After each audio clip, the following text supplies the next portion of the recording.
माता जानकी जी, माता मांडवी जी, माता उर्मिला जी, माता श्रुति कीर्ति जी, चारों माताएं बैठी और अब मुख दिखाई, श्री जानकी जी की मुख दिखाई के लिए सब इकट्ठे हुए। एक भक्त कवि ने लिखा, खोल मुख दुल्ही को ननद ले नगीच बैठी, और देखवे को जुवतन की जुरी जूथ बीसा है। आए बाएं दाएं होए सन्मुख निहाने, सब पर निज मुख दीसा, ना बहू को मुख दीसा है। ग्वाल कवि आपस में अचंभो सो मान कहें, काको यह तिलिस्मात काको बकसीसा है। बार बार हेने किंतु निर्णय कर सकत नाही, सीसा की बहू है कि बहू को बनो सीसा है। ये बहू है कि सीसा है, अपना मुख देखता है। श्री जानकी जी की मुख दिखाई में कैकेयी माता ने कनक भवन दिया, सुमित्रा अम्बा ने अत्यंत बहुमूल्य आभूषण वस्त्र आदि दिए, कौशल्या जी ने बहुत सुंदर हीरों का हार बनवाया था। पर जब जनक नरेंद्र श्री जानकी जी का मुख देखा तो हीरों का हार देने की हिम्मत नहीं हुई, छिपा लिया। इस सुंदरता के आगे क्या वो हीरों का हार। पर लोग तो देखने के लिए बैठे थे। सबने कहा कि माता जी आप क्या दे रही हैं, बहू को मुख दिखाई, आप क्या दे रही हैं। अब कौशल्या जी बड़े असमंजस में कि दूं कैसे, और नहीं दूं तो इनको उत्तर कैसे दूं।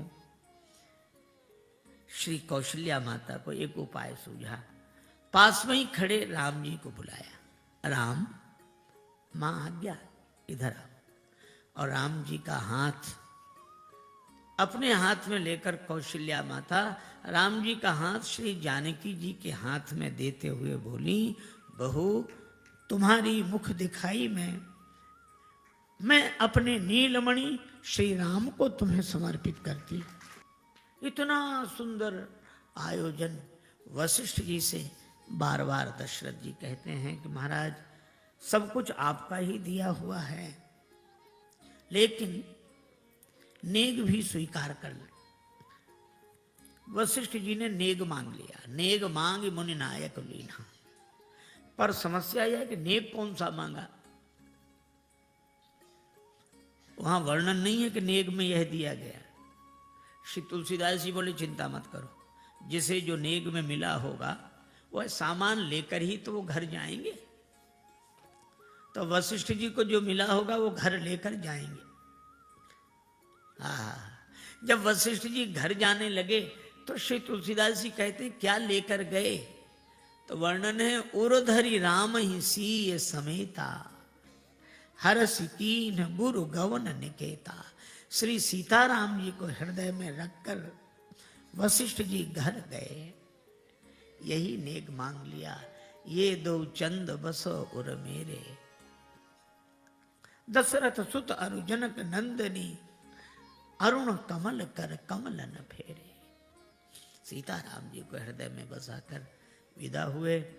विश्वामित्र जी नित्य चलना चाहते हैं, यद्यपि कार्यक्रम वो तो हो गया, सुदिन सोधि कल कंकन छोरे, मंगल मोद विनोद न थोरे, पर विश्वामित्र जी नित्य चलना चाहते हैं।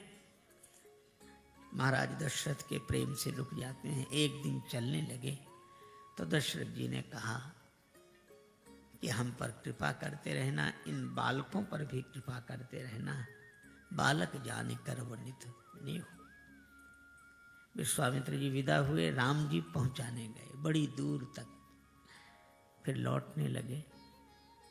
राम जी आशीर्वाद पाकर लौटे। विश्वामित्र जी अकेले जा रहे हैं। किसी ने कहा एक दिन तो राम जी लक्ष्मण जी को लेकर गए थे, आज अकेले। विश्वामित्र जी ने कहा आज भी अकेले नहीं जा रहा हूं, क्या लेकर जा रहे हो साथ। विश्वामित्र जी ने कहा राम रूप भूपति भगति, ब्याह उछाह आनंद, जात सराहत मन ही मन मुदित गाधि कुल चंद। आज राम जी के रूप को लेकर जा रहा हूं, राम जी की उन लीलाओं का चिंतन करते हुए जा रहा हूं। श्री तुलसीदास जी कहते हैं, निज गिरा पावन करन कारण राम जस तुलसी कहो।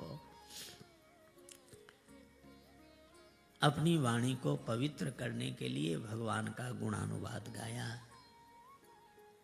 और बालकांड की कथा विश्राम ले रही है, तो कथा के विश्राम में प्रसाद दिया जाता है।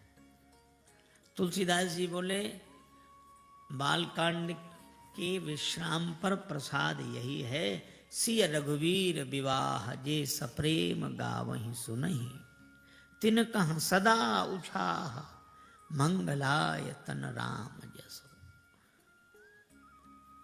जो श्री सीताराम जी के विवाह की लीला को भाव के साथ गाएंगे, उनके जीवन में सदा उत्साह बना रहेगा।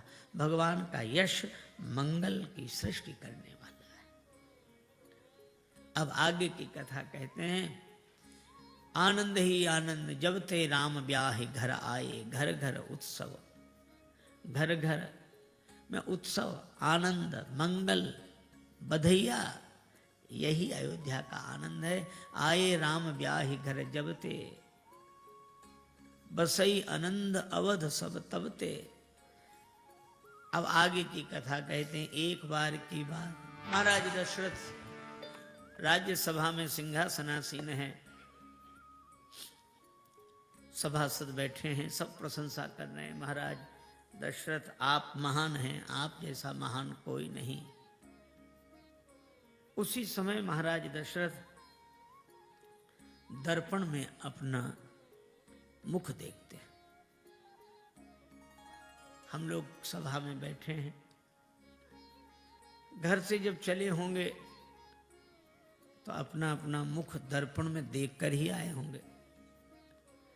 पर ऐसा तो कोई नहीं करता कि